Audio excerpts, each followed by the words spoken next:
शाम 6 बजे ये बैठक होगी। सीएम योगी आदित्यनाथ, दोनों डिप्टी सीएम इसमें मौजूद होंगे। संगठन और सरकार के लोग रहेंगे मौजूद। भूपेंद्र चौधरी भी बैठक में शामिल होंगे। महामंत्री संगठन धर्मपाल भी इस मीटिंग का हिस्सा होंगे। उपचुनाव के लिए बनी स्पेशल 30 मंत्रियों की टीम इस बैठक में मौजूद होगी। सीएम योगी ने उपचुनाव के लिए स्पेशल 30 टीम का गठन किया था। 10 सीटों पर होने वाले उपचुनाव के लिए मुख्यमंत्री योगी आदित्यनाथ ने 30 मंत्रियों की एक कमेटी बनाई है। आज उस कमेटी के साथ मीटिंग होनी है, तो सीएम आवास पर शाम 6 बजे मीटिंग की शुरुआत होगी। सीएम आवास पर आज Bharatiya Janata party core committee की बैठक होगी। इस बैठक में मंथन किया जाएगा आगामी उपचुनाव को लेकर। इसके अलावा जो कार्यकर्ताओं का समायोजन बोर्ड, निगम और आयोगों में होना है, उस पर आज सीएम आवास में चर्चा होगी। मुख्यमंत्री योगी आदित्यनाथ इस कोर कमेटी की बैठक में मौजूद रहेंगे। इसके अलावा दोनों डिप्टी सीएम बैठक में मौजूद रहेंगे। वहीं भारतीय जनता पार्टी के प्रदेश के अध्यक्ष भूपेंद्र चौधरी और महामंत्री संगठन धर्मपाल इस कोर कमेटी की बैठक में मौजूद रहेंगे, जहां बोर्ड, निगम, आयोग में कार्यकर्ताओं के समायोजन को लेकर मंथन होगा। वहीं दूसरी तरफ उपचुनाव की तैयारियों को लेकर भी आज इस बैठक में चर्चा की जाएगी। कैमरामैन मनोज शाही के साथ संकेत मिश्रा, न्यूज़ 18 लखनऊ।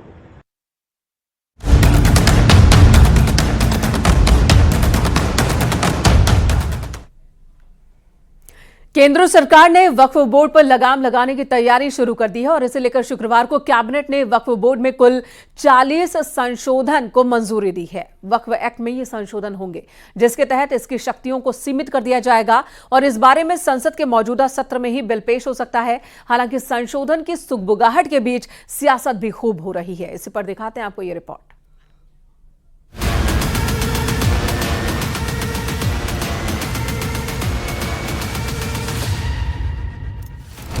वक्फ बोर्ड के असीमित अधिकारों पर कानूनी बुलडोजर चलाने की तैयारी हो रही है। वक्फ बोर्ड की असीमित शक्तियों पर कैंची चलाने की तैयारी हो रही है। इसके लिए केंद्र सरकार वक्फ बोर्ड के अधिकारों में 40 संशोधन करने की तैयारी कर रही है। सूत्रों के मुताबिक केंद्र सरकार वक्फ बोर्ड अधिनियम में करीब 40 संशोधन कर रहा है और इसके लिए विधेयक को 2 अगस्त यानी कि शुक्रवार को ही मंजूरी दी जा चुकी है। सूत्रों के मुताबिक विधेयक में वक्फ बोर्ड को बेहिसाब ताकत देने वाली कुछ धाराएं निरस्त की जा रही हैं। इसमें सबसे बड़ी कटौती उस अधिकार में होगी जो वक्फ बोर्ड को किसी भी संपत्ति को अपना बताने का अधिकार देता है। सूत्रों के मुताबिक इसके लिए सरकार इसी हफ्ते राज्यसभा में बिल ला सकती है। हालांकि अब तक सरकार की तरफ से कुछ भी क्लियर नहीं किया गया है, लेकिन बीजेपी ने कहा है कि पारदर्शी व्यवस्था के लिए इस बिल का आना जरूरी है। ये जो है, इसमें सबसे अधिक जो पीड़ित हैं वो गरीब मुसलमान हैं, क्योंकि इसमें प्रभावशाली लोग हैं। ये एक्ट आएगा तो उसका सत्यापन होगा। सत्यापन होने के बाद ही आप उसको ले सकेंगे।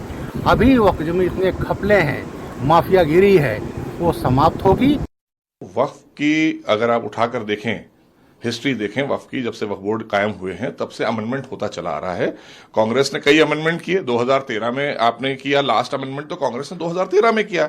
ये उसी का तो झेल रही है पूरी उत्तर प्रदेश की जनता और देश की जनता। जो उन्होंने अमेंडमेंट किया था उसमें इतनी शक्तियां दे दी उन्होंने वक्फ बोर्डों को कि वहां पर किसी को न्याय नहीं मिला और महिलाओं को कहीं कोई हक नहीं दिया। उनमें हमारी बहनों को वंचित कर दिया। जिन लोगों के वक्फ हुआ करते थे उनको वक्फ से हटाकर दूसरे लोगों को वक्फ में बैठा। वक्फ बोर्ड अधिनियम में संशोधन की चर्चा के बीच बेचैनी मुस्लिम नेताओं की बढ़ चुकी है। ओवैसी और नदवी जैसे नेता इस संशोधन से इत्तेफाक नहीं रखते। उनका आरोप है कि वक्फ बोर्ड की जमीन कब्जाने के लिए सरकार इस तरफ के कदम उठा रही है।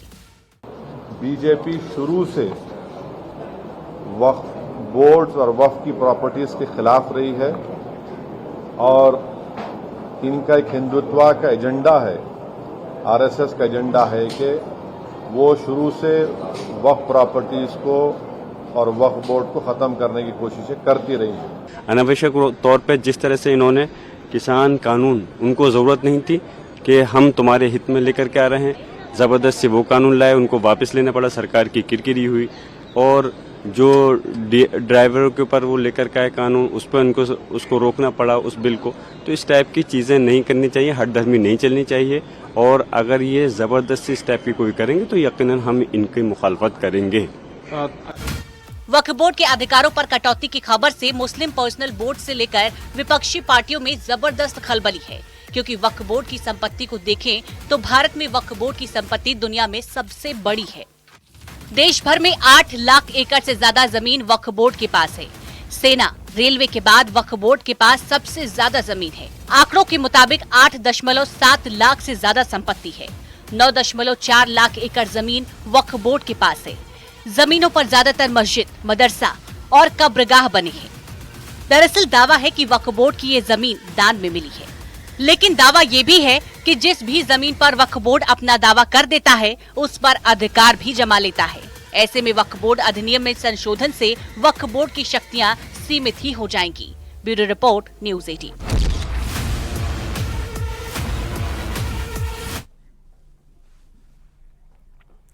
वक्फ बोर्ड एक्ट में बदलाव पर नगीना सांसद चंद्रशेखर आजाद का बयान सामने आया। चंद्रशेखर ने इसे मुसलमानों को कमजोर करने की साजिश बताया।